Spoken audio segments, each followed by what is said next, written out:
Amém, irmãos? Amém.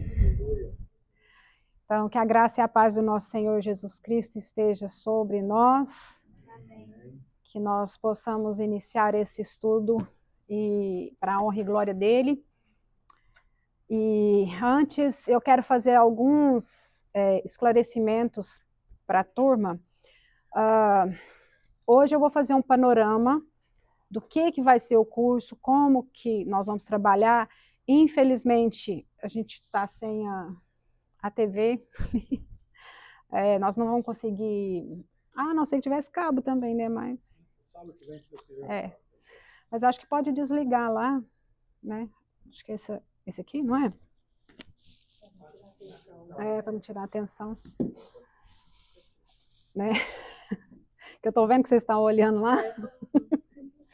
Infelizmente, hoje nós não vamos conseguir fazer isso, mas isso não vai impedir o nosso caminhar aqui, o início dessa aula. Amém? Então, vamos lá. Esse curso, eu dei o nome nele de Imersão em Apocalipse, tá? Por que imersão em Apocalipse? Porque nós vamos mergulhar mesmo no tema, tá? Normalmente as pessoas, quando escutam o nome Apocalipse, já fica todo mundo assim, né? Então, para não assustar muito, a gente pode usar revelação, tá? Que é a mesma coisa, que em português foi traduzido para Apocalipse, tá? O livro, mas o nome correto é revelação, tá? Por quê? Porque é a revelação de Jesus Cristo que ele dá para João, para que João leve às 7 igrejas e chega até nós nos dias de hoje, tá ok?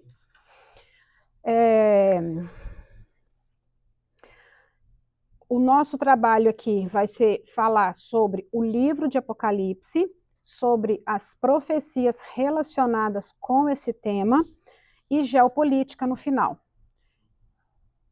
E somando isso tudo, exceto geopolítica, mas o livro em si, né, o livro de Apocalipse com as profecias, a gente chama de escatologia, tá? Que é o estudo específico dentro da teologia que estuda o final do tempo. Que eu não gosto de usar essa expressão, final do tempo.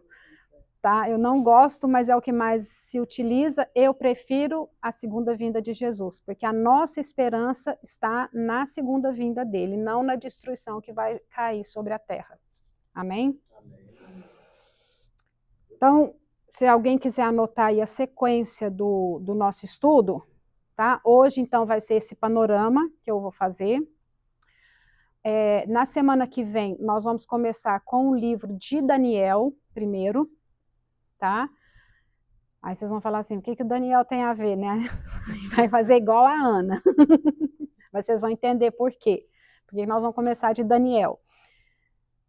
Quando eu exaurir o tema, porque eu não sei quanto tempo nós vamos levar, isso é uma coisa que eu quero falar. Não sei quanto tempo demora esse curso. Por quê? Porque vai depender de vocês. Porque se eu tiver que parar o tema que eu estou falando para explicar um outro assunto para que vocês entendam o tema principal, eu vou fazer, tá? Vai depender de vocês. Porque nesse caso aqui, por exemplo, vamos supor, eu vou falar de Daniel. Vocês nunca ouviram falar da estátua de Nabucodonosor, do sonho, por exemplo. Então, eu vou ter que aprofundar mais nesse tema. Então, vai demorar um pouco mais, entenderam? Então, eu vou trabalhando de acordo com a necessidade de vocês, tá bom? Então, quando a gente terminar o Daniel, não é o livro todo, tá, pessoal? Que eu vou passar para vocês. É só do capítulo 7 para frente, tá? Principalmente o 9. Depois, nós vamos trabalhar Mateus 24 e os seus paralelos, com Lucas e Marcos. Depois, eu vou trabalhar todas as profecias, trazer para vocês todas as profecias que estão relacionadas com a segunda vinda, tá? Com os outros profetas. E, ao final, nós vamos trabalhar o livro de Apocalipse, tá ok? No livro de Apocalipse, nós vamos trabalhar capítulo por capítulo, tá? Eu vou explicar tintim por tintim e ainda vou entrar em detalhe. Tá bom? E aí depois eu vou fazer uma junção de tudo isso que nós aprendemos com a atualidade hoje, tá? Com a geopolítica atual, tá ok? Até aqui, ficou alguma dúvida? Não? Então vamos lá. Uma coisa que eu quero pedir para vocês. Enquanto eu estiver falando, se tiver uma pergunta relacionada com o tema que eu estou falando, pode levantar a mão e me perguntar, tá? Por que eu estou falando isso? Porque normalmente quando eu começo a falar, o pessoal começa a fazer pergunta que não está relacionado ainda com o que eu vou falar. Então, para não atropelar, cada assunto que eu for tratar aqui, ao final do assunto eu vou abrir para perguntas. Se a sua pergunta for uma pergunta que precisa ser respondida naquele momento, ok, levanta sua mão que eu paro e explico. Se a sua pergunta puder esperar até o final do assunto, melhor. O final do assunto que eu estou dizendo assim, não na próxima aula, tá? Mas quando eu abrir para perguntas, tá ok? Porque daí a gente vai ganhando, tá? A gente vai ganhando tempo, tá ok? Então vamos lá, uma perguntinha. O que vem em sua mente quando você lê ou ouve sobre o livro de Apocalipse? Qual que é a primeira coisa que vem na cabeça de vocês? Medo. Medo. O que mais? Vontade de acontecer logo. Vontade de acontecer logo. O que mais? Destruição. Destruição. O que mais? Medo também? Ok. Mais alguém? Ninguém ainda falou que eu vi. Então, mas isso que vocês responderam é o que normalmente eu escuto, tá? Eu tenho medo, é destruição, é o tempo do fim, Deus vai acabar com tudo, vai destruir todo mundo, assim como foi lá no dilúvio, né? Normalmente é o que eu escuto, tá? Mas não é isso. O livro do Apocalipse é o livro da esperança, porque aquele que está em Cristo não precisa se preocupar. Se nós estamos em Cristo, Ele vai nos guardar, porque Ele nos garante isso. Então, independente do momento em que as coisas vão acontecer, se Ele vai retirar a igreja no meio, ou no início, ou no final, não faz diferença. Porque se tirar no início, beleza, nós vamos estar com Ele.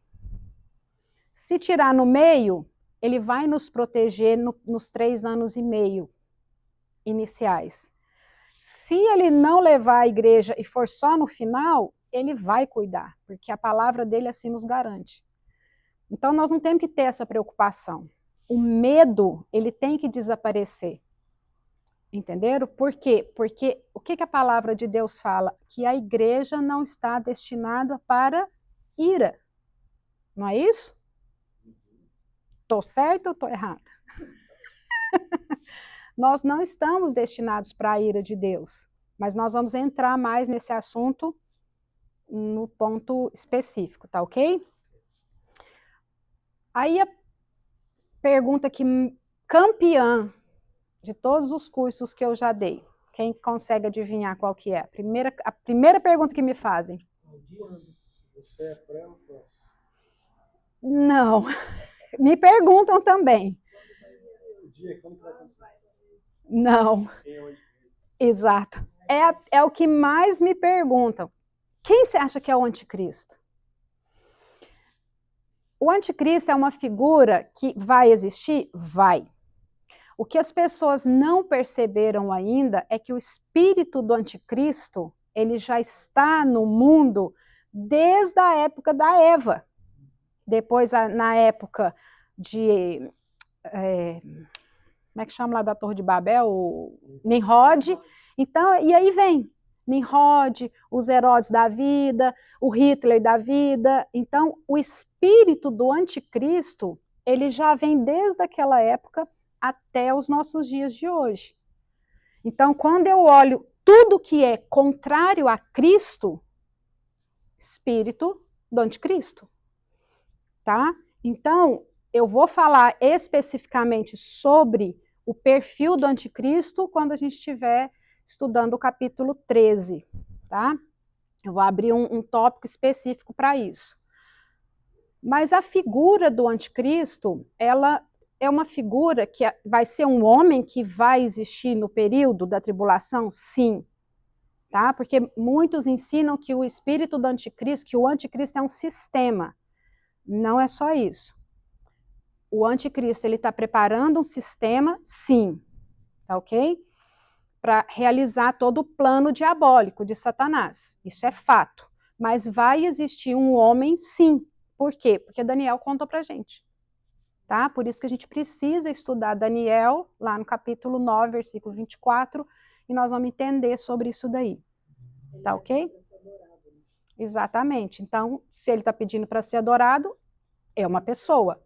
Tá? Não pode ser só um sistema. Tá ok? Aí a segunda pergunta é, quando que acontece o arrebatamento? Ele vai acontecer? Não vai? Né? Então, essa é outra pergunta, que está vinculada também com a questão da pré, mid ou pós. Tá ok? O arrebatamento está previsto na Bíblia? Está. Quem foi que falou sobre o arrebatamento para nós? João fala, Paulo fala, e Jesus. Jesus, ele fala para nós, uai, mas aonde? Nos evangelhos. Em qual texto? Quando ele fala para mim assim, ó, não se turbe o vosso coração, crede em Deus e também em mim, na casa de meu pai há muitas moradas. Se não fosse assim, eu não vou teria dito, vou preparar-vos um lugar, eu virei e vos levarei para mim mesmo. Para onde eu vou, tá vendo? Então, gente, eu arrepio, eu choro, viu? Então vocês ficam de boa aí. Então, o próprio Cristo, ele avisou para a gente. Ele vai vir buscar a igreja, tá ok? A igreja vai ser arrebatada, tá ok? Nós vamos falar sobre isso também na hora certa, tá ok? Eu estou só antecipando para vocês as dúvidas que normalmente chegam até mim. Outros falam assim, mas o livro de Apocalipse é alegoria. Não, é um livro simbólico. A galera que defende isso, eles defendem isso por quê? Porque eles já entenderam que o anticristo já veio, que o anticristo seria Antíoco Epifânio. Só que, se eu considerar que Antíoco Epifânio era o anticristo descrito na Bíblia, cadê Jesus que não voltou ainda? Então, a teoria cai por terra. E aí eu não sei como que a cabeça deles funciona nisso. Por quê? Porque Antíoco Epifânio, sim, ele é uma figura que representa o anticristo? Sim. Sim. Eu vou falar sobre esse camarada.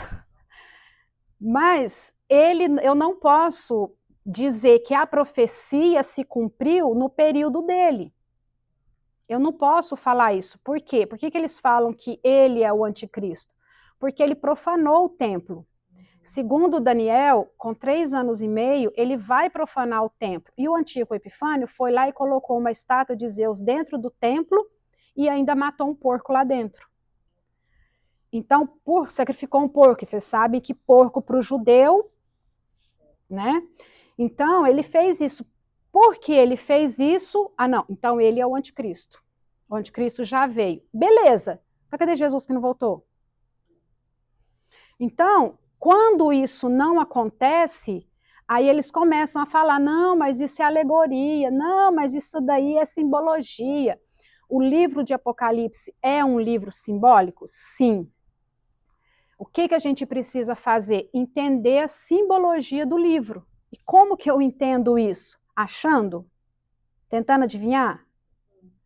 Não, eu tenho uma opção. Primeiro, Bíblia, porque a própria Bíblia se autoexplica. E segundo, a interpretação, a hermenêutica bíblica. Eu não posso pegar um texto e interpretar esse texto com a minha vontade. Não é assim que funciona. Eu não posso pegar um texto e dizer assim, porque eu entendi isso, então é isso que a Bíblia quer falar. Não é assim que funciona.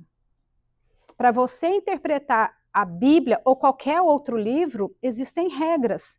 Assim como no direito nós temos a hermenêutica jurídica, aqui não é diferente. A gente também tem a hermenêutica bíblica, que traz regras para a gente. Por exemplo, quando você faz a leitura de um texto, independente de qual texto que seja da Bíblia, você tem que fazer as perguntinhas. Para quem que esse livro foi escrito? Que período? Qual que é o contexto histórico? Por que que ele foi escrito? Então, quando você começa a fazer essas perguntas para o texto e você começa a ler o texto e responder, fica muito mais fácil de você entender o texto.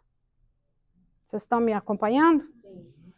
Então, por isso que quando eu estou conversando com alguém e a pessoa começa a conversar comigo e fala assim, porque eu acho isso.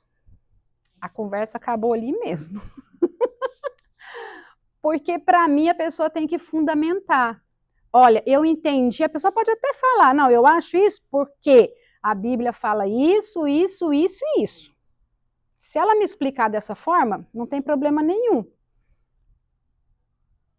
Mas quando a pessoa, não, porque eu acho, não. Eu tenho a Bíblia é o meu guia, é Jesus Cristo que vai me trazer discernimento, entendimento e vai me dar sabedoria para conhecer da palavra dele. Amém? Continuando aqui, a outra pergunta, nós já estamos na tribulação? Porque tá tanta coisa acontecendo no mundo, né? Guerras, rumores de guerras, não é isso? Então, muitas pessoas pensam assim, a tribulação já começou, Jesus está voltando. Calma, calma, muita calma nessa hora. Por quê? Porque o que Jesus falou lá em Mateus 24? Quando os apóstolos chegam para ele e falam assim, e qual será o sinal da segunda vinda? E Jesus vai responder assim, vocês ouvirão falar de guerras e rumores de guerras. Reino se levantará contra reino. Não tem esse texto lá em Mateus 24? Então, só que Jesus fala assim, mas não tenham medo. Isso não é o fim. É necessário que estas coisas aconteçam. Então virá o fim, que está decretado. Então a gente precisa entender o texto. Guerras, elas existiram por muito tempo.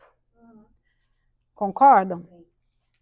Eu vou falar sobre isso quando a gente estiver estudando Mateus 24, tá? Por quê? Porque vocês precisam entender esse conceito. Vou trazer uma luz para vocês, só para vocês terem uma ideia do que nós vamos estudar em Mateus 24. Jesus não falou... Pastor, o senhor está com ele aberto aí? Mateus 24? Lê para mim, fazendo favor, o pedacinho que ele fala... que Jesus vai falar guerras e rumores de guerras, fazendo favor.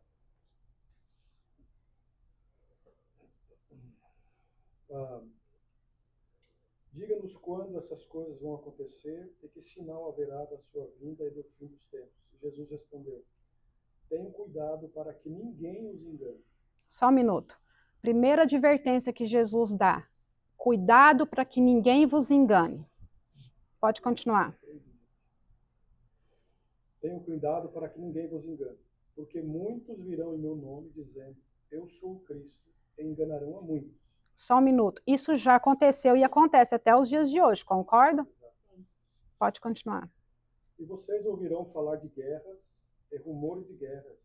Fiquem atentos e não se assustem, porque é necessário que isso aconteça, mas ainda não é o fim. Porque nação se levantará contra nação, reino contra reino, haverá fomes, terremotos em vários lugares, porém todas essas coisas são o princípio das dores. Só até aí. Vocês estão observando o que Jesus falou? tudo isso que o pastor acabou de ler é o princípio das dores. Nós, mulheres, sabemos que o princípio das dores começa uma dorzinha de nada, não é isso? Né? Vem a contração, aí ela dá um tempo, de repente vem outro, e esse tempo vai diminuindo. Então, Jesus ele está comparando o final dos tempos como uma gestação. Então, quando alguém pergunta para mim assim, já começou o final dos tempos, esse período que Jesus está falando? Começou quando ele ressuscitou. Porque quando ele ressuscita, nasce a igreja. Não nasceu o período da graça? Deixa eu trocar a palavra. Nasceu não, iniciou. Porque senão vocês vão fazer confusão achando que a criança já nasceu. Quando Jesus morre e ressuscita, ali iniciou. Por quê? Porque ele avisou. Deus não faz nada sem avisar o seu povo. E Jesus avisou.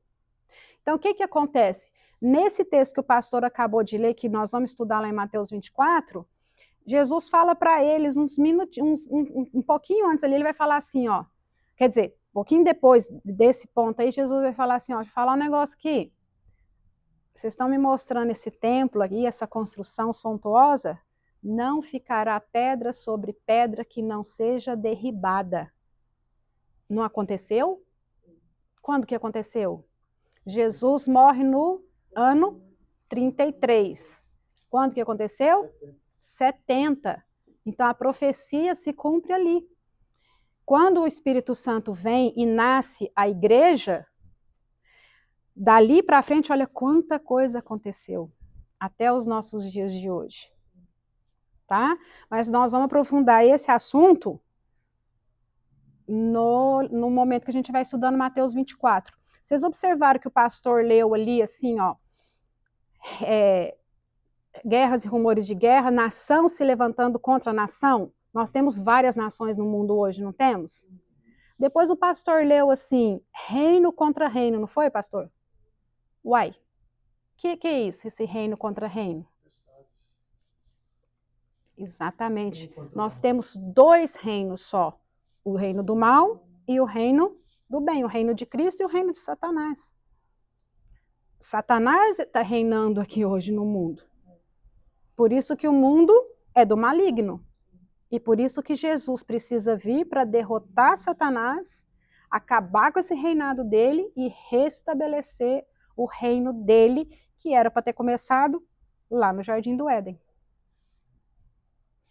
É que uma interpretação diferente de reinos, porque o mundo está se virando para se tornar como se fosse reinos. São 10 blocos que vão ser.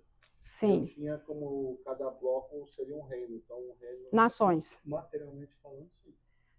É porque por isso é que Jesus faz a distinção. Nação contra nação. Reino contra reino. Quando a gente for estudar a Daniel, que eu for falar da estátua de Nabucodonosor, a estátua tem 10 dedos. É engraçado que é reino contra reino. Isso. Não é reinos contra reinos. Exato. Sendo que nação, ele não fala nação contra nação, ele fala nações contra nações. Entendeu? E reino contra reino, não é reinos contra reinos. Por isso é que ele vai fazer a distinção. Então, nós temos as nações que vão formar os 10 reinos, as 10 nações, tá? E o reino só tem 2, de Jesus e de Satanás.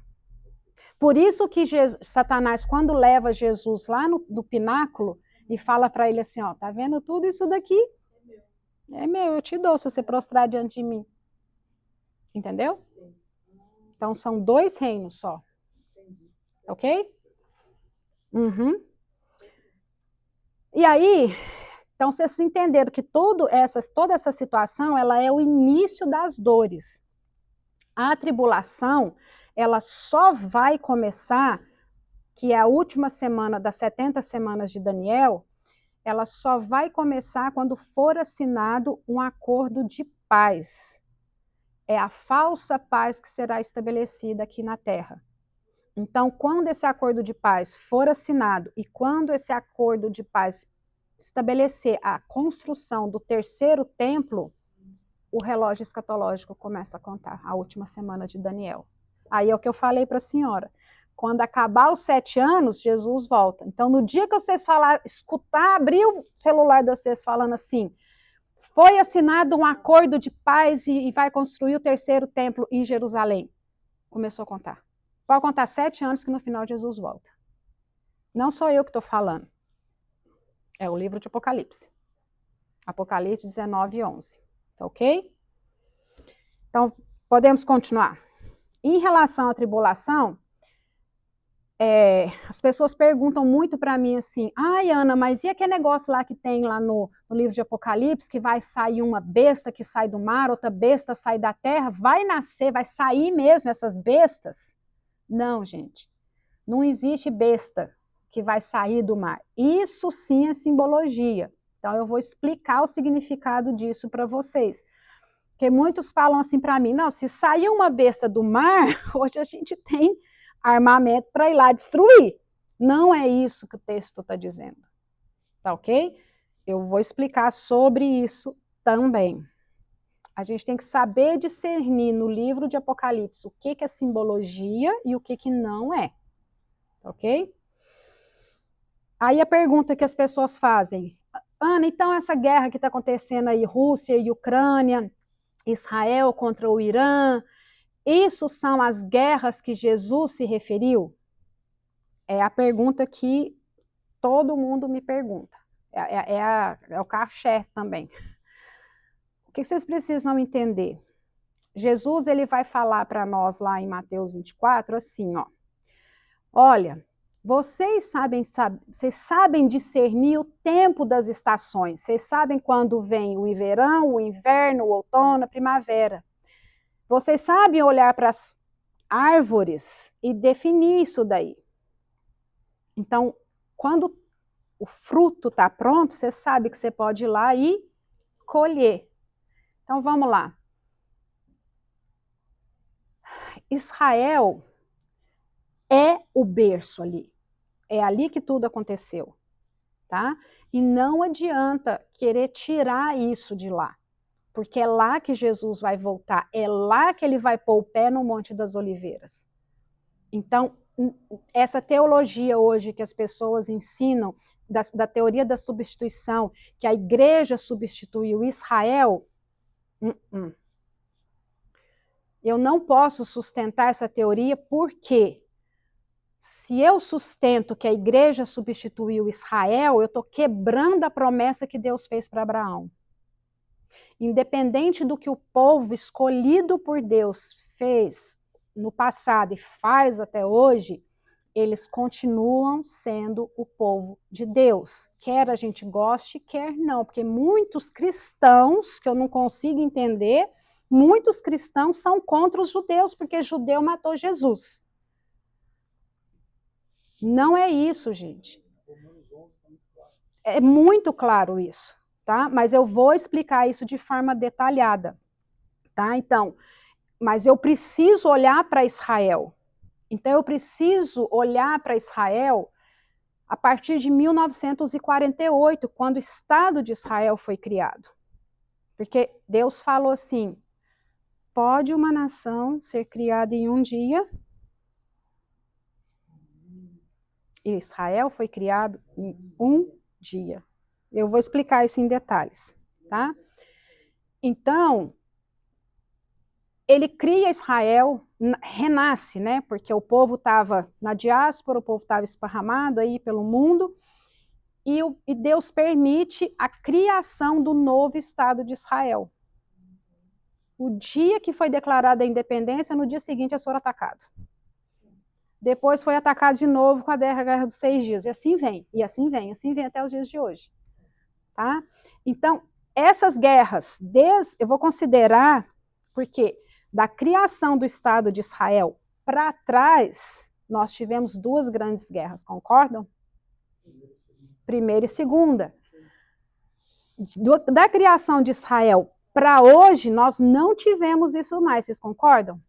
Existem guerras regionais. né? Mundial, não. O bloco, usando a sua expressão, mas o bloco está se formando para isso, tá? O bloco está se formando. Nós vamos ver sobre isso lá quando a gente estiver falando sobre geopolítica. Mas voltando para o nosso assunto de agora aqui, a gente precisa olhar para Israel de 1948 até os dias de hoje. Como que Deus cuidou desse povo? Ao exemplo da Guerra dos 6 Dias, como que Deus deu a vitória para aquele povo ali. Se não fosse Deus, eles não teriam tido vitória. Tá? Nós vamos falar isso também de forma específica. Então, aonde eu quero chegar com isso? É que Jesus avisou que haveriam essas guerras, que nações se levantariam contra nações. Tá? E aí, a segunda que o pessoal faz ainda nesse contexto aqui, então isso que está acontecendo lá em Israel agora seria Ezequiel 38? O que vocês acham? Quem conhece o texto de Ezequiel 38? Todo mundo? Ezequiel 38 vai falar sobre a guerra de Gog e Magog, tá? Que já me deixou grog. Aprendi isso com o professor Saião. A guerra que está descrita lá em Ezequiel 38 sobre Gog e Magog, ele está demonstrando ali naquele momento os inimigos de Israel, tá? Quando eu for falar lá na frente sobre as profecias que eu mencionei para vocês aqui, nós vamos trabalhar Ezequiel 38. O que eu posso dizer agora? Que essa guerra que tem hoje em Israel, que está lá contra Israel e Irã, ainda não é Ezequiel 38. Ezequiel 38, ela vem se cumprindo ao longo dos anos, principalmente de 48 para cá, tá? Porque Gog é uma pessoa, Magog é um povo, é uma terra. Gog da terra de Magog, tá? Eu vou explicar isso de forma detalhada para vocês, tá? Para vocês não ficarem no engano, igual Jesus falou. Não permita que ninguém te engane. Eu vou explicar no tempo certo. E aí é o que eu comentei aqui a semana passada, né? A pergunta mais importante que eu quero ouvir, que eu gostaria de ouvir no início de uma aula é sobre Jesus Cristo. É a esperança da sua vinda. Eu não vejo isso. Por quê? Por que a pessoa tem medo? Por que a pessoa pensa em destruição? Por que as pessoas trabalham isso? Porque foi o que foi ensinado para nós. Né? Eu falei para vocês, eu dei meu testemunho aqui, né, que eles mandaram eu grudar com durex lá o livro do Apocalipse. É ensinado para nós, infelizmente. Muitas igrejas não pregam sobre o Apocalipse. Quando você vê uma igreja pregando sobre o Apocalipse, ou ela vai pregar as 7 igrejas, ou ela vai pregar do capítulo 19 para frente. Estou errada, pastor? Você não vai ver ninguém pregando Apocalipse no meio. Ou é 7 igrejas, ou é a vinda de Jesus lá 19 para frente. A Nova Jerusalém, Esperança, tararã. Só que eles esquecem de ensinar para a igreja, e isso eu quero que vocês guardem, anotem e não esqueçam do que eu vou falar agora. Uma coisa é eu estar aqui agora, a gente passar aí 4, 5 meses, 6 meses, não sei, aprendendo sobre as profecias, aprendendo sobre Apocalipse, beleza, você tem o conhecimento aqui, certo? Mas não é só sobre isso. A questão é, a gente está aqui dentro agora. E aí a gente sai ali agora, o mundo caiu lá fora. Pessoas mortas, pessoas dilaceradas, famílias destruídas, o caos lá fora. Vocês estão preparados para sair lá fora e ver tudo isso? Essa é a questão. É a preparação. Eu tenho que ter um conhecimento intelectual, tenho que saber o que a Bíblia fala sobre isso, mas eu tenho que me preparar emocionalmente, eu tenho que me preparar fisicamente, Porque o meu espiritual precisa ser trabalhado também. Tá? Então eu tenho que ter tudo isso. Ana, o que é isso que você está falando? Agora eu estou com medo.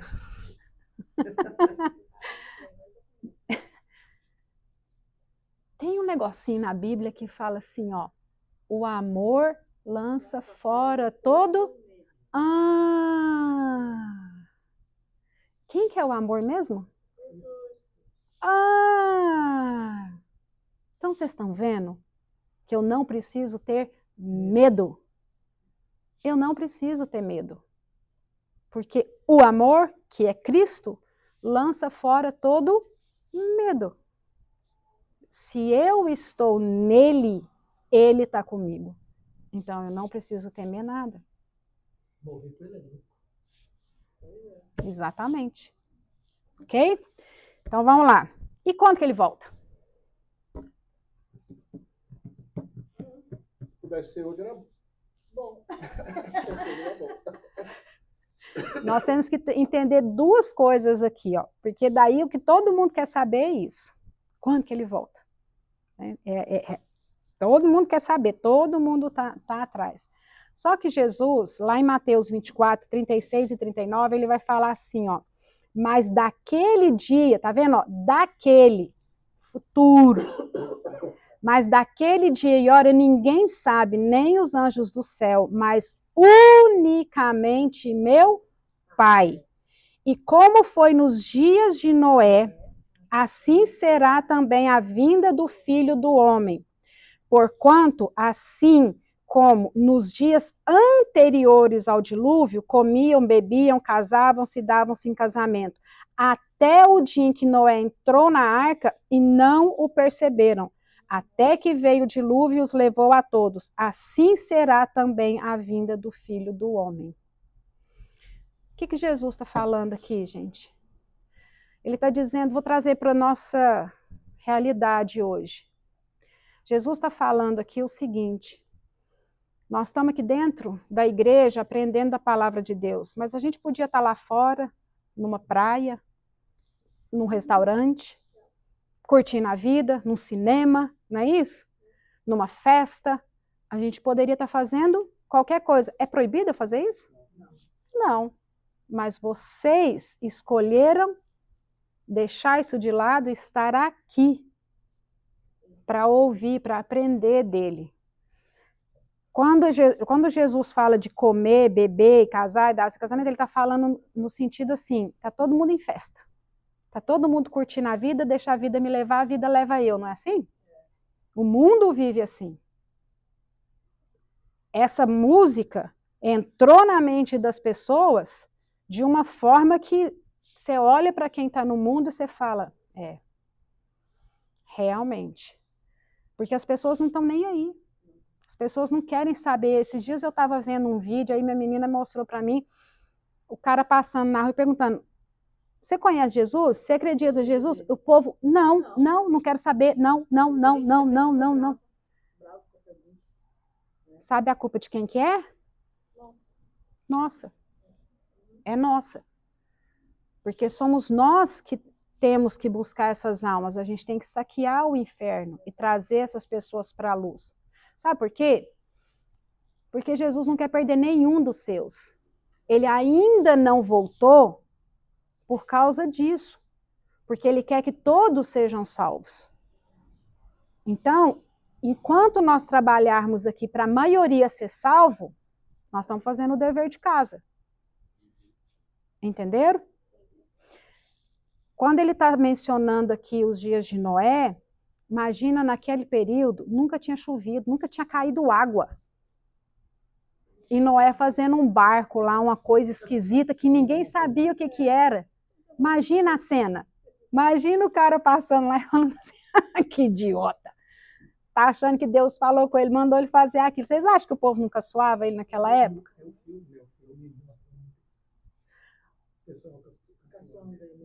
Agora vai hoje lá fora e fala assim, prepara, Jesus está voltando. O que o povo faz? Ri. É doida, né? Porque eu sou rotulada assim. Não, o negócio não é do jeito que você está falando. Não, você vai muito para a Bíblia. Você acredita na Bíblia mesmo? Eu ouço, infelizmente eu ouço isso. Né? Infelizmente eu ouço pessoas falando assim, quando perguntam para a pessoa, você está esperando Jesus voltar? Ah, eu espero Jesus voltar. Pior que a pessoa espera sentada. Isso é que me mata. Porque o nosso papel, a comissão que Jesus deixou para nós do ide por todo o mundo, pregai o evangelho para toda criatura, discipulando, batizando. Esse é o nosso papel. Esse é o nosso papel, não é papel do pastor, não é papel da Ana que está aqui ensinando, é um papel de todos. Todos. O pastor está aqui para orientar e cuidar de vocês. A Ana está aqui para ensinar. Mas juntos nós somos um corpo.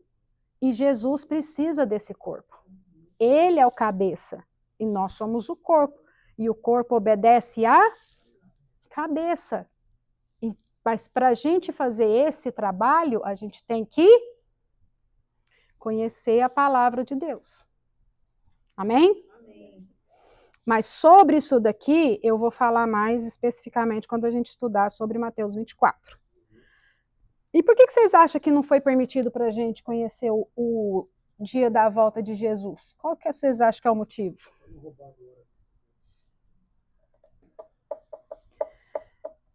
Pensa, se a gente sabe, vamos ser honestos, se a gente sabe que Jesus vai voltar o ano que vem, dia 12 de setembro de 2026. Vamos supor que tinha uma data marcada. Mentira! E eu falei um número aleatório. Aí a pessoa ia falar assim, eu vou viver do jeito que eu quero, porque esse Jesus aí não é o que perdoa? Então, eu vivo a minha vida, peço perdão para ele e eu roubo a expectativa, eu vou roubar a glória, tá? E aqui eu quero colocar desde hoje, no primeiro dia, isso na cabeça de vocês. Nós não podemos confundir, em hipótese nenhuma, o arrebatamento da igreja com a segunda vinda de Jesus. Nunca, jamais, tá? Eu vou explicar. O arrebatamento, ó, presta atenção no que eu tô falando aqui, ó. O arrebatamento, ele é iminente. A gente não sabe que hora que vai acontecer. A Bíblia não fala. Eu não tenho como eu falar para vocês, olha, o arrebatamento vai acontecer perto disso ou daquilo. O arrebatamento pode acontecer agora. Ele é iminente. Eu estou falando de arrebatamento da igreja. Cristo, ele vem buscar os salvos. Eu vou repetir. Cristo busca os salvos. Que é o arrebatamento. Que é o arrebatamento. Então, o arrebatamento é para quem está salvo. É para aquele que aceitou Jesus Cristo como seu Senhor, como seu Salvador e viveu de acordo com o que Jesus falou. Quer me seguir? Carrega a sua cruz e vem. Mata você mesmo e vive para mim. Porque não adianta só eu abrir minha boquinha e falar, eu aceito o Senhor Jesus como meu Senhor e Salvador e não andar de acordo com o que Ele me pediu e não fazer o que Ele me pediu, porque daí eu não estou nele. Aí Ele vai olhar para mim e vai falar assim, nunca te vi nem te conheci. Esse é o meu maior medo. Tá? Então, posso fazer um parênteses? Até que hora é? 7h30, né? Deixa eu fazer só um parênteses aqui rapidinho, para vocês entenderem o que eu estou falando melhor. Eu acabei de falar para vocês aqui, há uns 10 minutinhos, 15 minutos atrás, sobre Jesus falando, não se turbe o vosso coração, crede em Deus e também em mim, tarará, não foi? Então vamos lá. Jesus, ele era judeu. Todo mundo concorda com isso? Então, Jesus era judeu. Até hoje, isso que eu vou falar acontece até os dias de hoje. Mas acontecia lá naquela época, muito mais forte, mas hoje, para os tradicionais, ainda é dessa forma. Como que acontecia um casamento? A noiva está aqui e o noivo está ali. Finge que vocês não são casados. Ele é o pai do noivo. O pastor é o pai do noivo. Então, o pai do noivo, junto com o noivo, ele ia na casa da noiva. E os dois se conheciam, e se eles se entendessem, ou se houvesse imposição dos pais também, que era comum, os dois iam casar. Só que como que isso funcionava? Naquela época lá, e nos dias de hoje ainda, para alguns, essa conversa entre a família, as duas famílias, ela é mais importante do que o casamento. É como se nesse momento aqui, a noiva falando para o noivo, vamos casar, nós aceitamos, eles já têm esse compromisso. Nós hoje chamamos isso de noivado. Mas na época deles, não. Já era um casamento. Isso. Tá? Já está certo, era muito sério isso. Maria estava desposada para José. Exato, exatamente. Já existia um vínculo entre eles só não tinham casado ainda, ok? E como que funcionava? Aconteceu isso, eles chegaram num acordo, o pai do noivo levava o noivo de volta para a casa dele, e ele vai ter que construir a casa dele, ele vai ter que preparar um lugar para buscar a noiva. E como que acontecia esse casamento? O noivo, ele vinha até a metade do caminho e a noiva vinha até a metade do caminho e eles faziam a festa e tudo mais, aí a noiva ia com o noivo para casa, para as bodas. Sabe quantos dias de bodas que tinha? 7. 7 dias de bodas, 7 dias de comemoração. Esse é o casamento judaico. Tá ok? Até para os tradicionais, sim. Os tradicionais, sim. Até hoje é assim. Tá?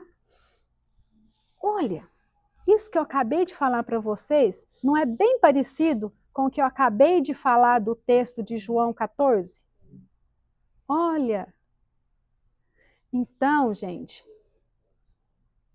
Jesus, ele vai voltar nos ares, como Paulo falou para nós.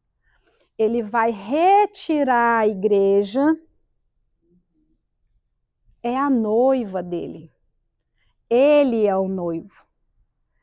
Ele vai buscar a igreja no meio do caminho e vai levar para a casa do Pai. Por isso que ele foi lá preparar um lugar. Tá? Por isso é que ele foi preparar-vos um lugar. Eu virei e vos levarei para mim mesmo. Não é isso que o texto fala? Os judeus antigos lá se comparam isso, tradição. E tem o simbolismo do vinho também. Também. Pode falar. O noivo, quando ele fazia esse compromisso, e aí falava, vou voltar, construir a casa, preparar e volta. Ele deixava um vinho já ali armazenado, esse vinho seria tomado no dia das bodas. Uhum.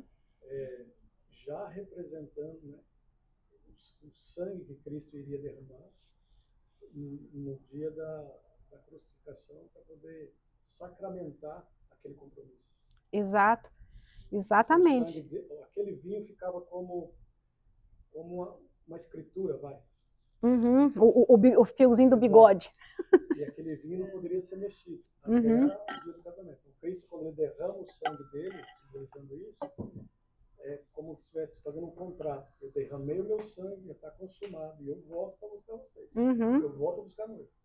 Então, certo seria o casamento de todo mundo ainda que fosse desse jeito?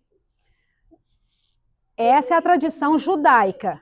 Deveríamos todos ser assim ou não? Não tem necessidade. Não tem necessidade. É porque...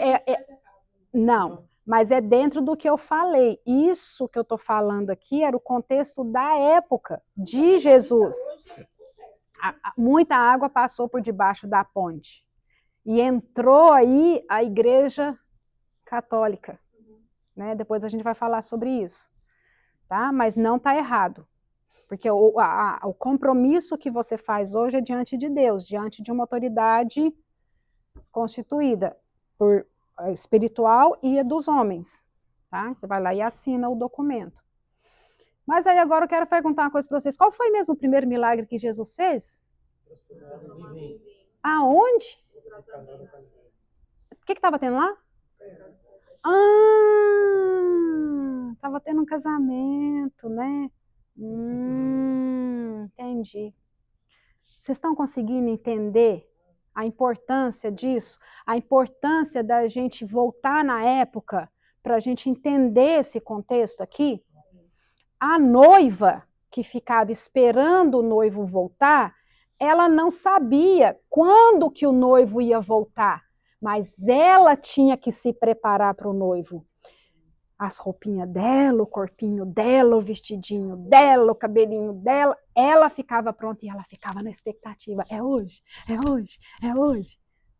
Alguém vê essa expectativa da igreja falando, é hoje que Jesus volta, é hoje que Jesus volta? Alguém fica? Não. Quando você pergunta, não, você tá doido? Não tô pronto. A grande maioria parece que não quer. Não quer morrer. Não quer morrer, não quer. Para nós não tem morte, nós vamos viver na eternidade. Aqui nós estamos sofrendo. Aqui não é o nosso lugar, aqui não é a nossa casa. Então, vocês estão conseguindo pegar porquê da importância da gente estar naquela agitação? Hoje eu abro meu telefone e falo assim, será que é hoje que eu vou ver uma notícia dessa? Eu fico na expectativa, né? Eu fico nessa expectativa. Essa é a expectativa da igreja, de todo dia acordar, olhar e pensar, será que é hoje que Jesus vem buscar a igreja? Isso é arrebatamento, isso não é a segunda vinda dele. Entenderam? Então é um acontecimento iminente, tá? Ele vai vir em segredo. Eu não acabei de falar para vocês que o noivo volta e a noiva não sabe? Vai ser um evento secreto. Jesus não vai colocar o pé aqui para buscar a igreja. Não. Paulo deixou bem claro, eu encontro nos ares. Nós vamos estudar isso especificamente quando eu estiver falando sobre o tema de arrebatamento. Tá ok? E por que isso vai acontecer? Porque nesse momento em que a igreja é retirada, vai descer o quê? A ira de Deus. Porque a ira não pode descer enquanto o Deus estiver aqui. A igreja não está destinada para ira. Tá? A chuva do dilúvio desceu só quando o povo estava guardado na arca. E quando a porta foi fechada. A porta foi fechada por fora. Tá? Se quiser abrir, não dá para abrir, para fechar e betonando. Entenderam? Peraí, então quer dizer que vamos, no dia do arrebatamento, nós vamos desfalecer, vamos morrer, só nossa alma vai subir e os corpos vão ficar aqui. Não. O nosso corpo tem alma, corpo e espírito. Tá? O espírito é o sopro de Deus na nossa vida, o nosso corpo vai voltar para o pó e a nossa alma vai receber o corpo glorificado. A Bíblia não explica para a gente como que isso vai acontecer. Exemplo, não tem os filmes aí do... Como é que chama lá? O Deixados para Trás, Left Behind. As roupinhas do povo ficam, né? Só que no céu não entra... Entendeu? Então, eu costumo... Vou antecipar um pouquinho. Eu costumo falar o quê? Que quando a igreja recebeu o corpo glorificado, é como se for, eu vou falar isso lá na frente, se vocês não entenderem agora não tem problema, mas é como se o funcionário público, ele é funcionário público, independente se ele está lá no lugar dele de trabalho ou se ele está em casa, ele é um funcionário público, mas quando ele está trabalhando, ele está exercendo a função dele em um local público, certo? Só que ele não deixa de ser, concorda? Mas ele pode exercer a função pública na casa, num bar, num restaurante? Não. Então é mais ou menos isso, entendeu? Por quê? Porque quando a igreja descer com Cristo, lá em Apocalipse 19, 11, quando a igreja desce com Cristo, isso não tem discussão entre as três teorias, tá?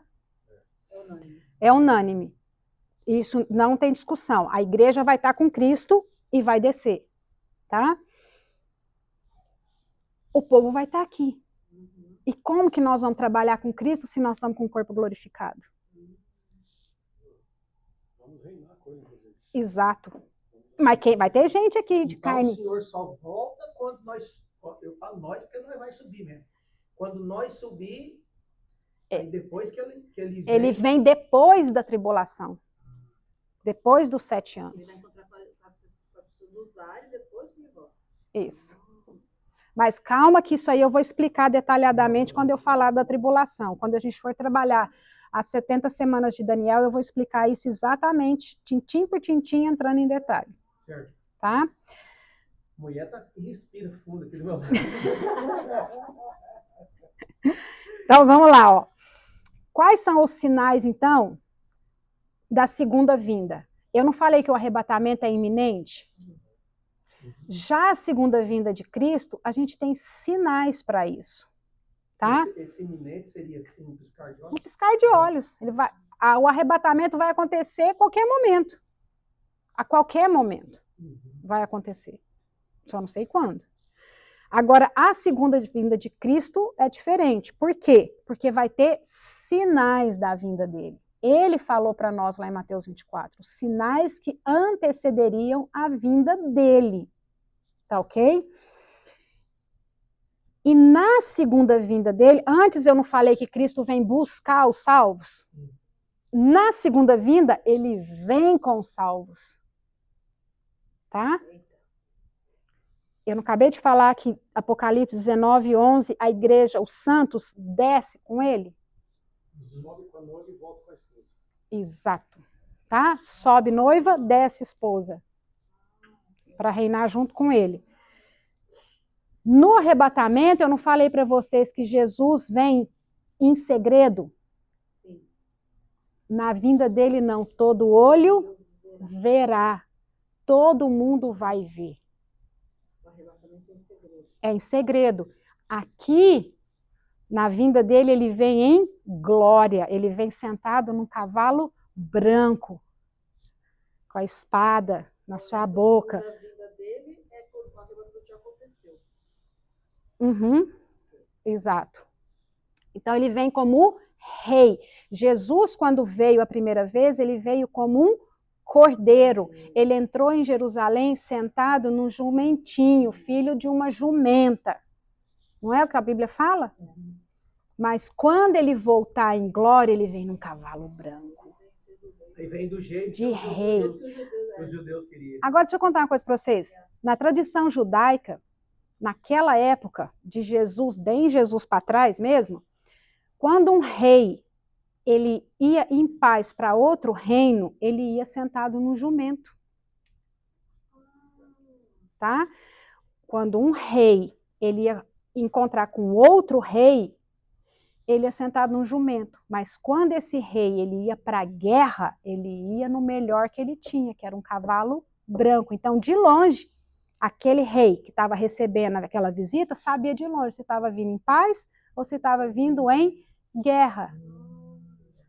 Tá? Por isso que Jesus entra num jumentinho em Jerusalém, porque ele veio como um cordeiro, ele veio como servo. Agora não. Agora ele vem como rei no cavalo branco para a guerra. Tá?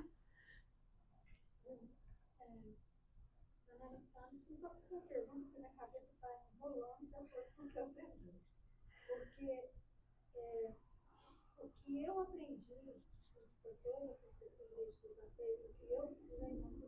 eu entendo também, tipo assim, o arrebatamento é uma coisa, a segunda volta de Jesus é outra coisa. Uhum, certo. No arrebatamento, o que eu aprendi, que a senhora me ajuda, o O que eu aprendi é que no arrebatamento, que vai ser assim, ninguém sabe realmente a hora, nem tal, e o que sobe com Deus são somente aquelas pessoas que estão salvas, que estão Só. aqui seguindo, o resto Fica. Só que aí, eu nunca vi falar, porque aí depois, a segunda volta de Jesus, porque aí depois tem que, durante a grande tribulação, Jesus volta faz o arrebatamento antes da grande tribulação. Aí, durante a grande tribulação, porque tem na Bíblia, aquela história, a história não, que ele é bíblico, são 12, perdi até a soma agora, dos 12 mil homens judeus, que tem que ser judeus, que ficarão aqui para pregar o evangelho das pessoas. 144 mil. São 12 mil de cada tribo. Aí eles falam, ainda existem pessoas que falam, que pregam, que falam que durante a grande tribulação haverá muito mais pessoas salvas do que quando Deus fizer o arrebatamento. Aí como que é? Aí depois, quando ele volta... Isso aí eu vou falar lá no capítulo específico dos 144 mil, lá em Apocalipse. Mas então é duas coisas. Uma coisa é o arrebatamento, uma coisa é o arrebatamento, outra coisa é a vinda de Jesus. Os 144 mil que estarão aqui no período da tribulação, rapidinho, gematria, tá? 144 mil não significa dizer exatamente 144 mil. 12 vezes 12, 144 vezes 100, 144 mil. Se vocês pegarem a lista lá nesse capítulo do livro de Apocalipse, que está falando 12 mil de cada tribo, não tem as 12 tribos lá. A tribo de Dan, por exemplo, está faltando. Tá? São dois também, são duas tribos. Sim, mas sobre isso, os 144 mil, eu vou falar especificamente no capítulo dos 144 mil. Ok. Só uma pergunta, assim, se for para responder depois, não tem problema. Né, o senhor veio, buscou a noiva, certo? Os salvos. Quando ele voltar, volta com a esposa já.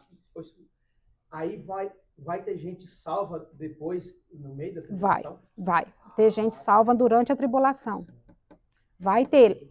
Que é a segunda vinda. Vai ter assim, duas testemunhas pregando o evangelho.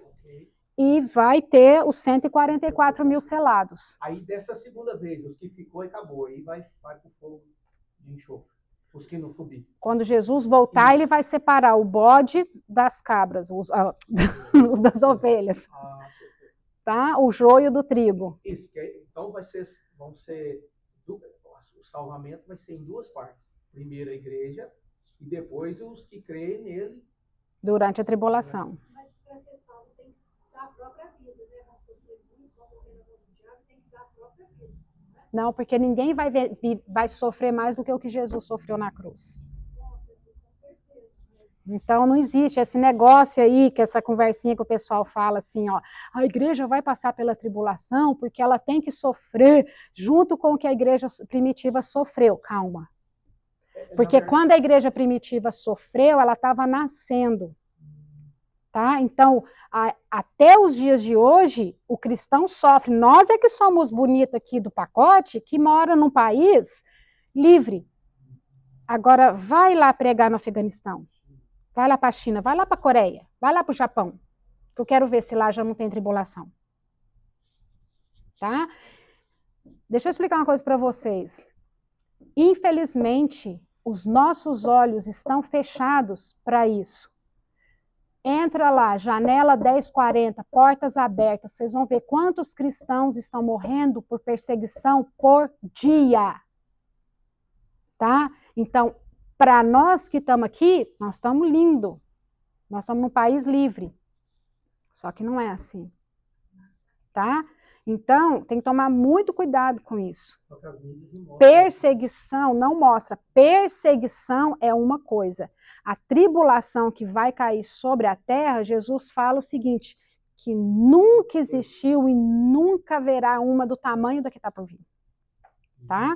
Então, eu não posso comparar a morte dos cristãos do período de Nero, por exemplo, com a morte de Cristo na cruz.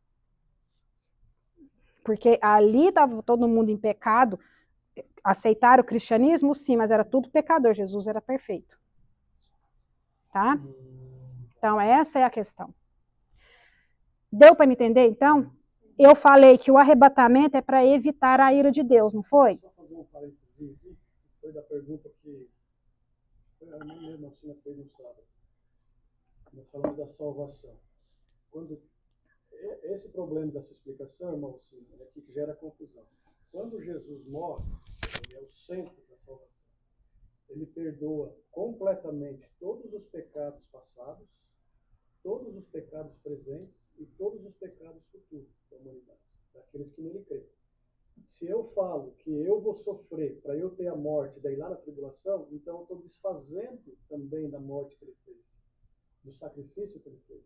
Entende? Porque se ele morreu também para esses que vão ser salvos durante a tribulação. Ele morreu por todos. Ele é Senhor também desses. Então, por mais que os que ficarem na tribulação sofrerem e vão serem salvos durante o período da tribulação, que é diferente da noiva, da esposa. A esposa é uma coisa, a esposa é essa que está aqui agora, clamando, chorando, pregando, esperando, expectativa da volta dele. Outra coisa é quem vai ser salvo durante a tribulação. O Senhor Jesus não falou que tem várias moradas? Uma morada é para a esposa. Então, nesse sentido, perdoa, professor. Não, pode continuar, pastor.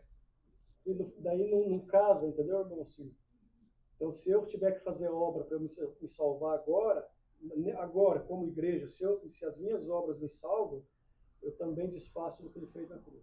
E se lá durante a tribulação, aquelas pessoas, o fato delas morrerem, ainda que sejam crucificadas, como a professora bem falou, ninguém vai sofrer da maneira que o Senhor Jesus sofreu, e ele sofreu injustamente. Se essas pessoas sofrerão justamente, porque são pecadores. Mas ele não. Ele é inocente, puro, santo, e sofreu agonizantemente. No nosso lugar. No nosso lugar. Para salvar toda a humanidade que nele crê. Ainda que seja durante o período da tribulação. Até os que não creram nele. A noiva mora no palácio e os outros moram no palco. Então Mas vamos tá lá. salvo, o importante é que tá salvo. É. Então, o importante é estar no céu.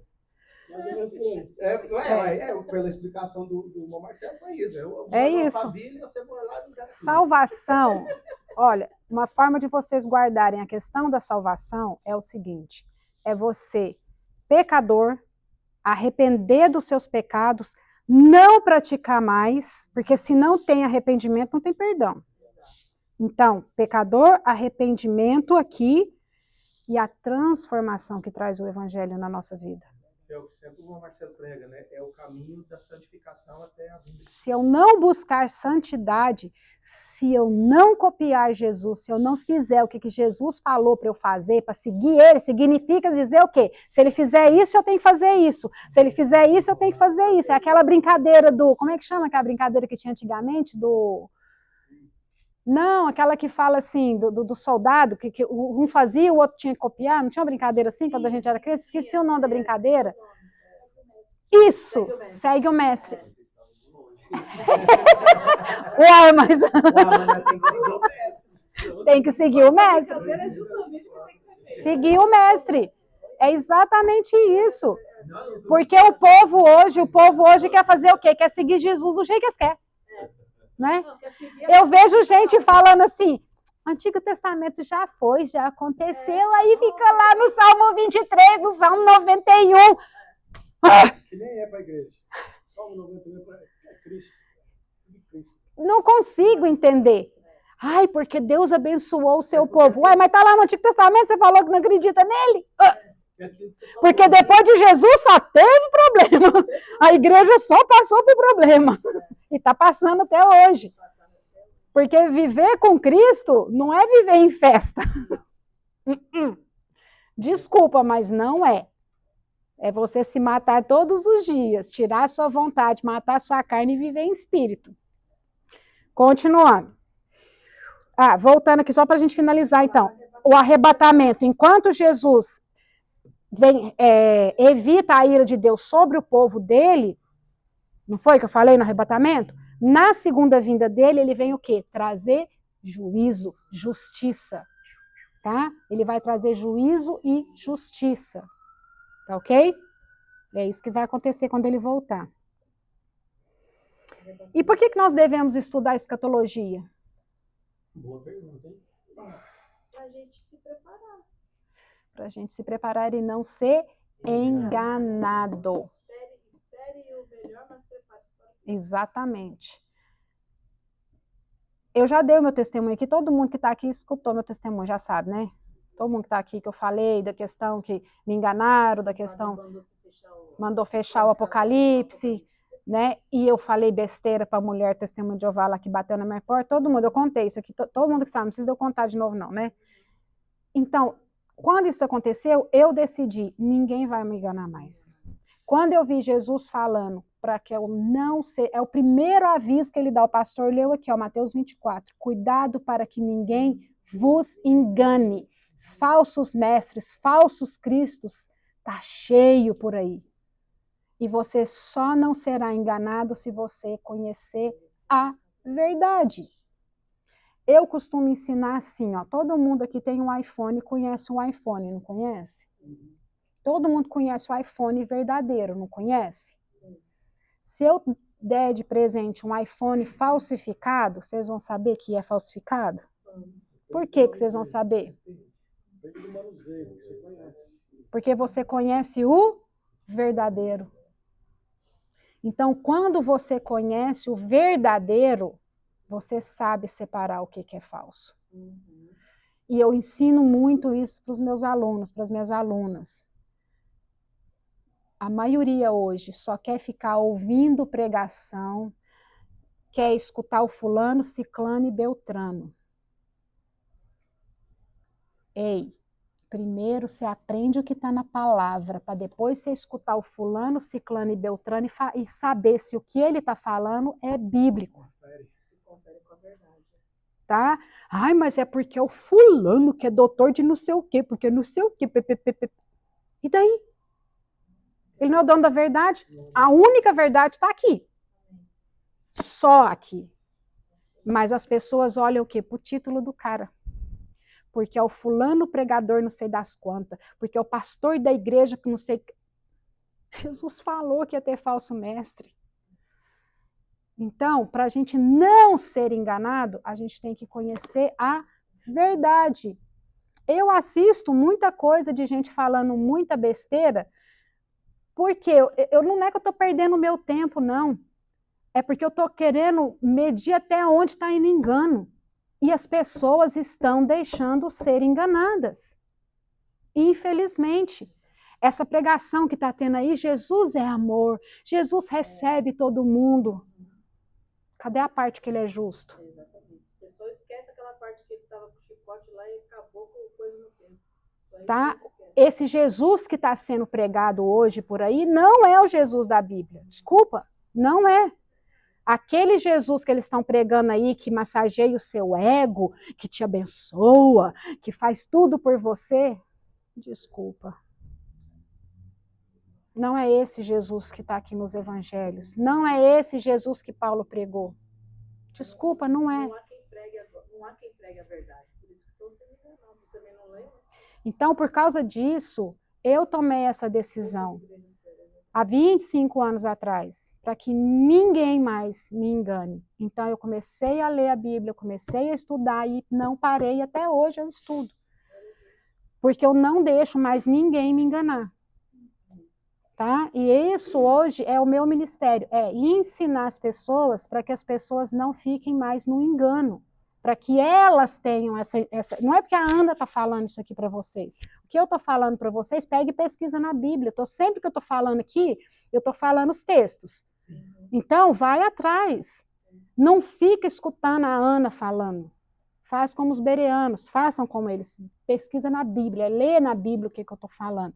Por isso que é importante vocês trazerem um caderno, porque às vezes eu não vou mostrar o texto, mas eu vou falar o texto. Às vezes eu leio, às vezes não. Eu fico brincando aí, aonde mesmo que está escrito isso? Nananana. Fica na curiosidade, ó, a Ana falou isso, isso, isso, vou pesquisar aqui onde que está isso. É por isso que eu não trago os textos, às vezes, porque eu quero que vocês corram atrás. É vocês que têm que pesquisar. Eu já sei para mim, mas vocês, vai lá, peraí, a Ana falou A, B e C, deixa eu ver se esse negócio que ela está falando é verdade. Procura na Bíblia, ok? Então, continuando aqui. Escatologia, então, é um ramo da teologia, como eu falei no começo, que estuda as últimas coisas, ou seja, os acontecimentos finais relacionados ao ser humano, à história e ao plano de Deus. A origem da palavra, escatos, é último, final, e logia, a gente sabe que é estudo, um tratado, tá? Então, é o estudo das últimas coisas, tá? Que engloba o que eu falei. As profecias relacionadas com a segunda vinda e o livro de Apocalipse, tá? Os evangelhos, as cartas de Paulo, então tá tudo linkado, tá tudo relacionado, tá? Então, Ana, eu não entendi nada do que você falou, esse negócio de logia, de escatos aí, tá bem? Não tem problema não, você só precisa guardar uma coisa, simples, estudo das últimas coisas, ponto, mais nada, simples. Tá? Isso é escatologia, tá ok? E o que abrange a escatologia? Né? Ela abrange a morte de Cristo. Oh, desculpa, a morte de Cristo não, a morte, nossa. O que acontece, né? Tem hora que eu dou uns tic-tac, viu, gente? O que acontece depois dela? O que vai acontecer com os que estão vivos e Jesus? O que acontece com os que morreram antes de Jesus e os que morrem agora? Calma. Os mortos em Cristo serão ressuscitados primeiro. Gracinha, vai ganhar uma estrelinha. É porque eu escuto o meu pastor sempre falar aí, eu gravei. Então, muito bem. O estado intermediário, né? Céu, inferno, paraíso, nós vamos falar sobre isso. O arrebatamento da igreja, grande tribulação, segunda vinda de Cristo, o milênio, tá? Que é o reino de Cristo aqui na Terra. Ele é literal? Ele não é? Como que é? Juízo final e o estado eterno, que é novos céus e nova terra. Então, isso é o que abrange a escatologia. Então, é isso, sobre tudo isso que nós vamos estar estudando aqui. E aí, esse ramo da escatologia é a parte da teologia que vai responder para a gente o que vai acontecer no final dos tempos. Tá? O final da humanidade. A humanidade vai morrer? A humanidade vai ser destruída? Deus vai cumprir seu plano de redenção e de justiça? Será? Se ele prometeu, sim. Ele não é o homem para conversar borracha. Então, tudo isso é o que nós vamos estar estudando aqui nas próximas aulas. Aí eu escuto gente falando assim, não, esse negócio aí é coisa, escatologia, esse negócio é um assunto da agora. Isso é uma coisa nova, isso é coisa que a teologia criou. O que vocês acham? Já era um assunto presente na igreja primitiva. Tanto que os apóstolos vão perguntar para Jesus, e aí, qual que é o sinal do final dos tempos? Aí, como foi tudo muito rápido, Jesus morre, 3 dias depois ele ressuscita, depois ele manda o Espírito Santo. Não foi tudo muito rápido? Aí Jesus fica 40 dias, não foi? Então foi rápido, né? Então o que eles vão pensar? Que Jesus vai voltar rápido. Jesus podia voltar rápido? Não, porque daí muita gente não ia ser salva, não ia dar tempo de salvar o povo. Porque ele ensinou para nós como que a gente tem que viver.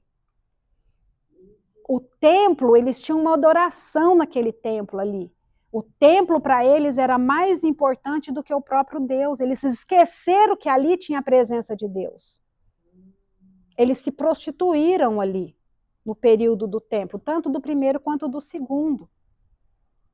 Aí quando Jesus morre e o véu rasga de cima para baixo, acabou a separação que existia. Eu não preciso mais do sumo sacerdote para falar com Deus, para perdoar meus pecados. Eu vou na fonte. Eu sou o caminho, a verdade e a vida. Cristo. Caminho, verdade e vida. É a simbologia dele que está lá no tabernáculo. É a simbologia dele que está lá no templo. Uma porta de entrada. A verdade e o caminho. A vida, quer dizer. Porta de entrada só tem uma. O caminho, a verdade e a vida eterna que ele prometeu para nós. Então, essas três coisas estão linkadas com o tabernáculo e com os templos. E aí permite a destruição disso daí, no ano 70. E aí o povo vai ser espalhado. Só que aí tem um negocinho que fala assim, ó. Ô, Ezequiel, o que você está vendo aí, ó, no meio desse vale? Ossos secos. Profetiza sobre eles aí, vai.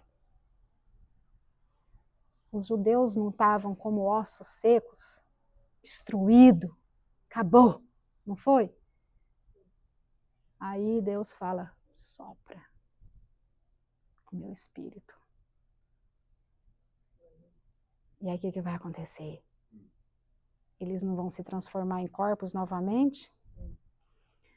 O povo de Israel não foi destruído no ano 70, esparramou para todo lado, acabou, dizimou. Deus manda soprar o ruá dele. E aí o que vai acontecer? 1948, eles voltam. Tá? Então, essa restauração aqui, ó, ela começa no ano 70 e começa a se restaurar a partir do ano 48, 1948 para cá. 1948 que aconteceu isso? A criação de Israel, sim. 1948. E aí, vamos olhar para Israel. O que era Israel em 1948? O que era Israel em 1948? O que é Israel hoje? Ah, então, a árvore que estava seca teve vida, ela floresceu. Agora ela está tendo fruto. Não tá? Nós não estamos vendo os frutos de Israel aí? Ah, então se eu olho para a planta lá e eu vejo que o fruto já está pronto, é porque alguém vai chegar e colher. Ele deve estar chegando logo, vai tomar. Tá? Eu estou afirmando que Jesus volta agora? Não. Eu estou dizendo que está próximo. Eis que estou à porta e bato. A notícia ruim é que ele está do lado de fora.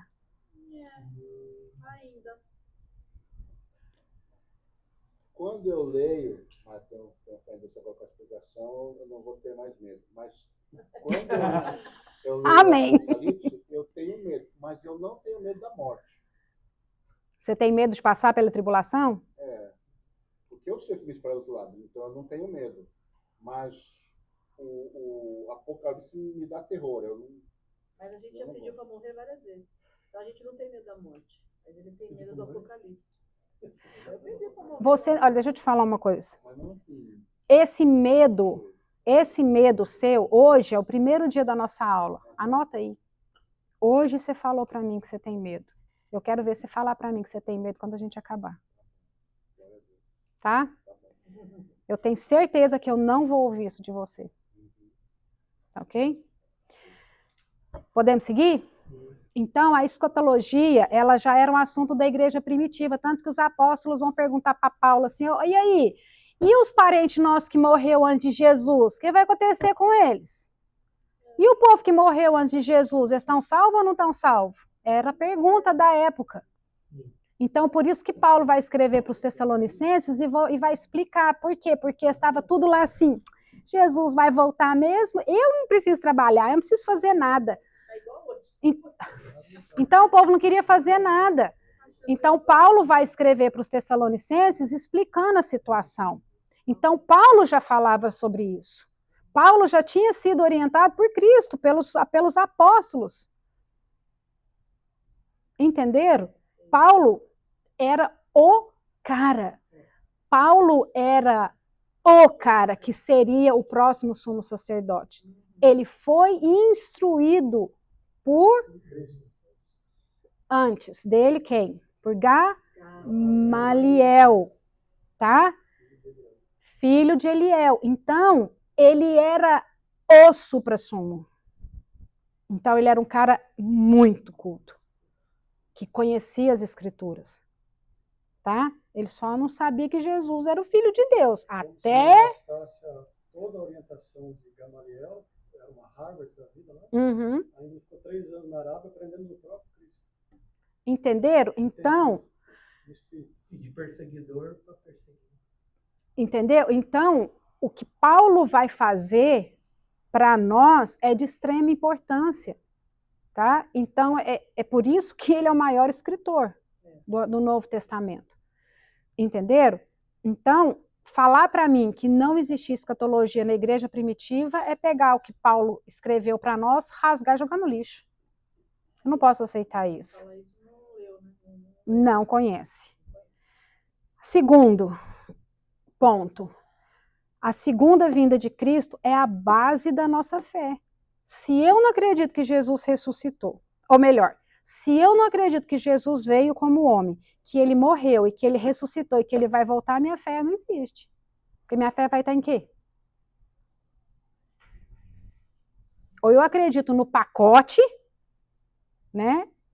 Ou eu não... Não faz sentido, concorda? Porque a fé é aquilo... Firme fundamento. Firme fundamento das coisas que você não vê, né? Então, alguém aqui viu Jesus? Não. Alguém aqui viveu naquele período? Não. A gente crê nele por quê?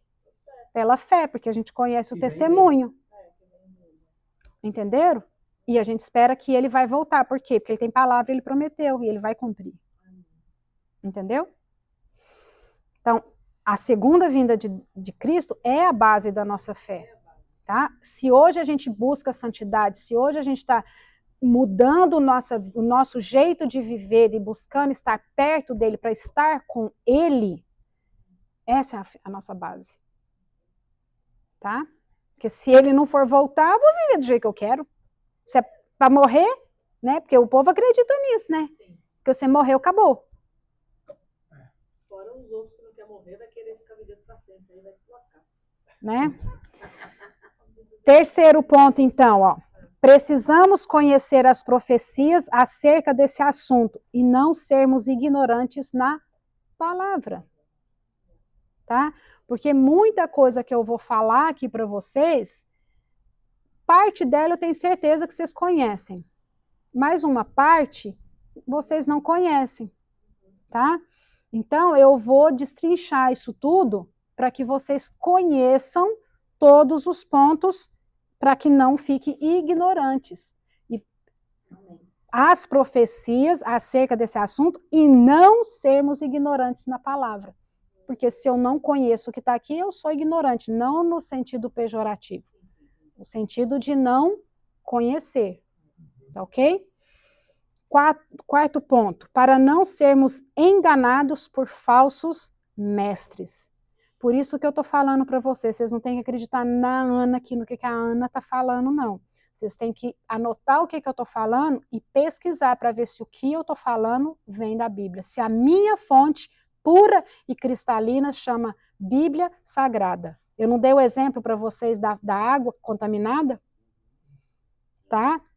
Se você bebe a água da nascente, você está bebendo uma água pura. Se você bebe a água que já desceu para o rio, vai lá no rio para beber, essa é a água de quando você bebe e fica ouvindo os outros falando.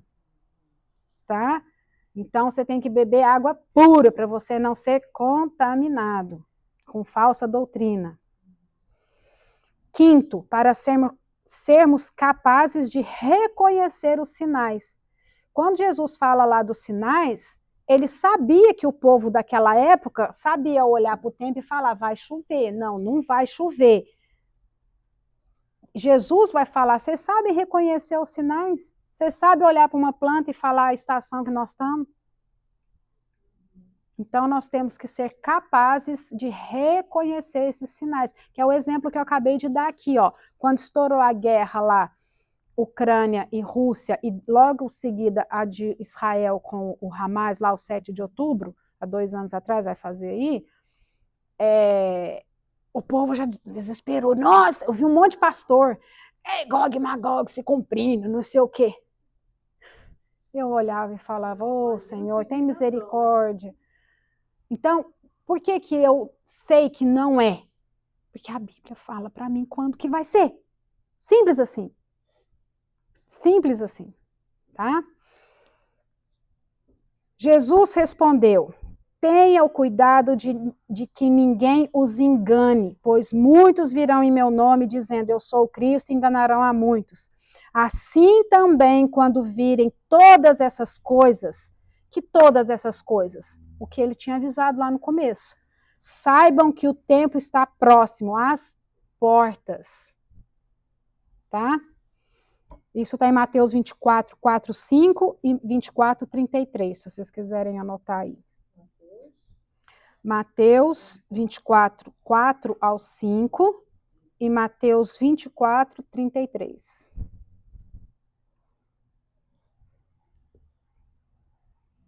Aí, Paulo, em 1 Tessalonicenses 4, ele vai falar o seguinte, ó, irmãos, não queremos que vocês sejam ignorantes quanto aos que dormem, para que não se entristeçam com os outros que não têm esperança. Por isso, encorajem e edifiquem uns aos outros, como de fato vocês estão fazendo. Isso está lá, 1 Tessalonicenses 4, 13 e 5, 11. Então, Paulo mesmo já está exortando aqui a igreja de Tessalônica, tá? Nós vamos estudar isso mais detalhadamente também. Apocalipse 22, 7. Eis que venho em breve. Bem-aventurado aquele que guarda as palavras da profecia desse livro. Gente, é uma bênção aqui. Apocalipse 22, 7. Bem-aventurado aquele que guarda as palavras da profecia desse livro. Então, você quer ser abençoado? Guarda as profecias desse livro. Não fica com medo. Guarda. Entendeu? Tem que ler, né? Quem não lê é escravo de quem lê. É Isaías, é o exemplo da água que eu dei. Para beber água cristalina tem que ler. Exato. E não ficar só ouvindo. Igual o passarinho com a boquinha aberta esperando a comidinha lá. Tá? E qual que é a razão da nossa esperança?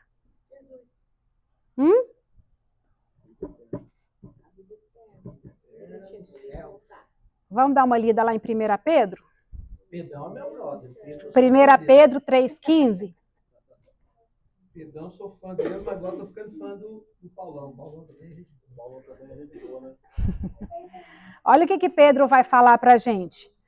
Antes, santifiquem Cristo como Senhor no coração de vocês. Estejam sempre preparados para responder a qualquer pessoa que pedir a razão da esperança que há em vocês.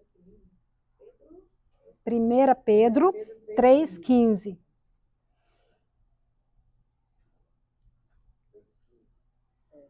Porque, gente, nós não convencemos ninguém, mas nós temos que usar a nossa boca para falar do que Jesus fez.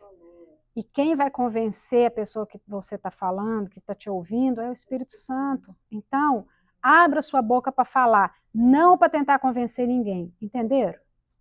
Uhum. Se ninguém quiser te escutar, fala no Instagram. Isso, exatamente. A segunda vinda de Jesus Cristo é mencionada 318 vezes no Novo Testamento. E aí o povo veio falar para mim que não tinha. Em 260 capítulos. A segunda vinda de Cristo é mais falada no Novo Testamento do que a primeira vinda dele. Tá? Depois vocês perguntam aí pro GPT, meu amigo GPT. Vocês perguntam para ele quantas vezes é falado a vinda do Messias e quantas vezes é falada a segunda vinda, que vocês vão chegar nessa conta aqui que eu estou falando para vocês. Além do livro de Apocalipse, a Bíblia está repleta de profecias relacionadas com a segunda vinda de Jesus. Então, a segunda vinda de Jesus, ela está lá em Gênesis já. Tá? Então, não é só no livro de Apocalipse, ela começa lá em Gênesis. E eu vou mostrar isso para vocês ao longo do curso. No Antigo Testamento, a gente tem Joel, Amós, Zacarias, Jeremias, Daniel, Ezequiel, Isaías, acabei de falar, Gênesis e por aí vai. Está lá, está tudo lá sobre a segunda vinda de Jesus. Tá? No Novo Testamento, todos os evangelhos, todos, Mateus, Marcos, Lucas e João, Atos, cartas paulinas e gerais falam da segunda vinda de Cristo, exceto as cartas de Gálatas, Filemão, segunda e terceira epístola de João. São os únicos que não falam sobre a segunda vinda. Tá? Então, para vocês verem a importância desse assunto. Não podemos ignorar que a segunda vinda de Jesus Cristo é o evento mais importante e esperado pelo povo de Deus. Tá? O fato, claro, é que os sinais já começaram a ocorrer e estão sendo administrados por Deus. Ele tem o controle de tudo, ele é soberano. Então, não sou eu que vou falar assim, não, eu não quero que isso aconteça. Vai acontecer, desculpa. Tá? Não tem jeito. Conhecimento e preparo para responder qual é a razão da nossa esperança. Conhecer as profecias bíblicas. Ouvir a voz do Espírito Santo, buscar santidade, usar a armadura do cristão, são fatores essenciais para a nossa vida. Quer anotar aí? Conhecimento e preparo, profecias bíblicas, armadura do cristão.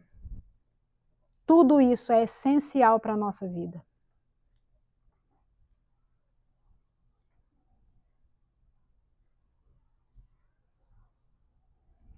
Qual que é a estratégia que nós temos que ter enquanto aguardamos a volta do nosso Senhor e Salvador? O que vocês acham? Armazenar alimento? Oração, consagração.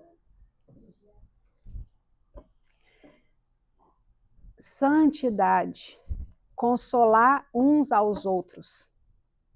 Tá? Porque quando aquele irmãozinho está lá desanimado, com medo, cansado, você vai lá e consola. Olha, há esperança. Quando a gente está passando, né, por aquela dificuldade, um luto, né, o irmão não está aí, mas o pastor está aqui, que perdeu a madrinha dele, né, quando uma pessoa enlutada, você vai lá e consola. É o que nós fizemos aqui, né, na semana passada. O pastor bem falou para, como que ela chama? Leiliane. Né, deixou claro para ela, olha, ela foi, ela está em glória. Então, esse é o consolo, é a esperança, tá? Esse texto está em 1 Tessalonicenses 4,18. Portanto, console-se uns aos outros com essas palavras. Que palavras? Aqui ele mencionou em Tessalonicenses. Na primeira, nós vamos estudar sobre isso, vocês não precisam ficar preocupados, não. O fato aqui que vocês precisam entender agora é que o povo estava com medo. E o meu povo que morreu antes de Cristo, vai para o inferno? Nós vamos falar sobre isso e vou explicar sobre isso.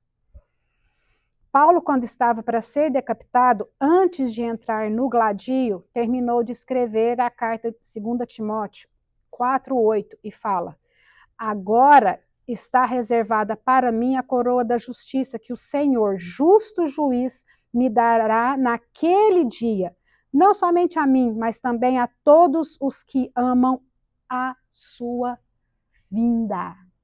Aqui não está falando a obra que ele fez por você.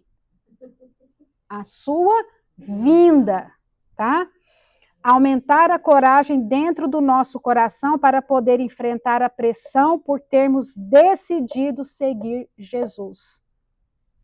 Seguir Jesus não é um caminho colorido cor-de-rosa. Não é, tá? Deus está no controle de tudo. Daniel 2, 21. Ele muda as épocas e as estações, destrona reis e os estabelece, dá sabedoria aos sábios e conhecimento aos que sabem discernir. Tá? E é isso que nós temos que buscar, saber discernir as coisas, separar o que é certo e o que é errado, o que é verdade e o que é mentira. Tá? Perguntas? Fale agora ou cale-se para sempre.